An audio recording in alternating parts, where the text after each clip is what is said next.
বন্ধুরা, আজকে ভিডিও অভিষেক বন্দ্যোপাধ্যায়কে নিয়ে। ভারতের তরুণ প্রজন্মের অন্যতম প্রভাবশালী এবং রাজনীতিবিদ, তৃণমূল কংগ্রেসের সর্বভারতীয় সাধারণ সম্পাদক অভিষেক বন্দ্যোপাধ্যায়ের জীবনী। জন্ম 7ই নভেম্বর 1987, জন্মস্থান কলকাতা, পশ্চিমবঙ্গ। তার বাবার নাম অমিত বন্দ্যোপাধ্যায় এবং মায়ের নাম লতা বন্দ্যোপাধ্যায়। তিনি পশ্চিমবঙ্গের মুখ্যমন্ত্রী মমতা বন্দ্যোপাধ্যায়ের ভাইপো। অভিষেক বন্দ্যোপাধ্যায় 2011 সালে সক্রিয় রাজনীতিতে প্রবেশ করেন, যখন তৃণমূল কংগ্রেস দীর্ঘদিন বাম শাসনের অবসান ঘটিয়ে বাংলায় ক্ষমতা আসে। 2011 সালে তিনি সর্বভারতীয় তৃণমূল কংগ্রেসের সভাপতি হিসাবে দায়িত্ব গ্রহণ করেন এবং দলের যুব শক্তির প্রধান মুখ হয়ে ওঠেন।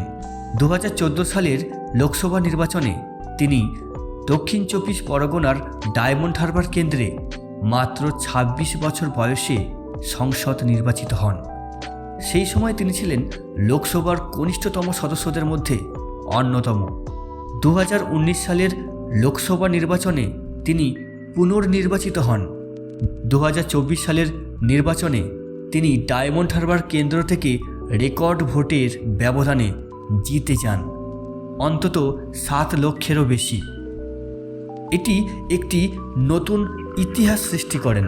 5ই জুন 2021 সালে তাকে তৃণমূল কংগ্রেসের সর্বভারতীয় সম্পাদক হিসাবে নির্বাচন করা হয়।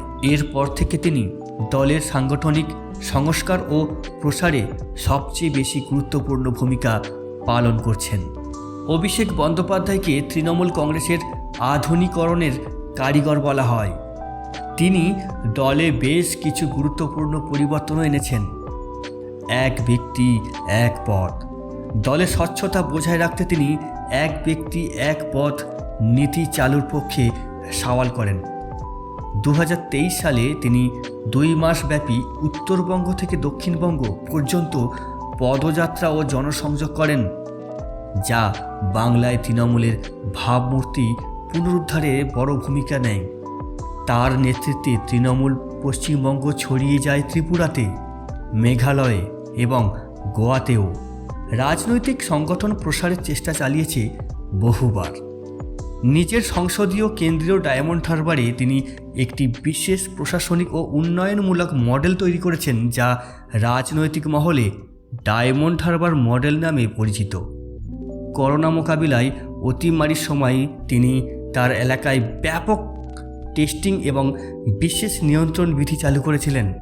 সরকারি প্রকল্পের পাশাপাশি ব্যক্তিগত উদ্যোগে তার কেন্দ্রে কয়েক হাজার মানুষকে বার্ধক্য ভাতা দেওয়ার ব্যবস্থা করেছেন। তার উদ্যোগে প্রতি বছর ডায়মন্ড হারবার ফুটবল ক্লাবের আয়োজনও করা হয়। বর্তমানে তিনি লোকসভায় তৃণমূল কংগ্রেসের অন্যতম প্রধান বক্তা।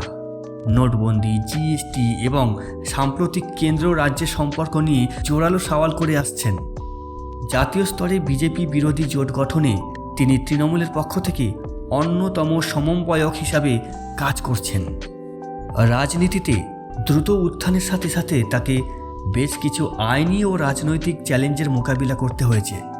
কেন্দ্রীয় তদন্তকারী ইডি এবং সিবিআই তাকে কয়লা কেলেঙ্কারি এবং নিয়োগ দুর্নীতি সংক্রান্ত মামলায় একাধিকবার জিজ্ঞাসাবাদ করেছে।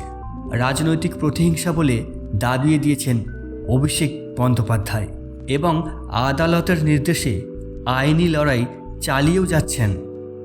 বর্তমানে তিনি 2026-এর পশ্চিমবঙ্গ বিধানসভা নির্বাচনকে পাখির চোখ করে কাজ করছেন। তার মূল লক্ষ্যগুলো হলো দলের প্রবীণ ও নবীন নেতৃত্বদের মধ্যে সমন্বয় ঘটানো, ডিজিটাল মিডিয়া ও ডেটা নির্ভর প্রচার কৌশল করা, লক্ষ্মীর ভাণ্ডারের মতো জনপ্রিয় প্রকল্পগুলিকে মানুষের কাছে পৌঁছে দেওয়া। হ্যালো বন্ধুরা, আমাদের এই চ্যানেলটি সাবস্ক্রাইব করে আমাদের পাশে থাকুন।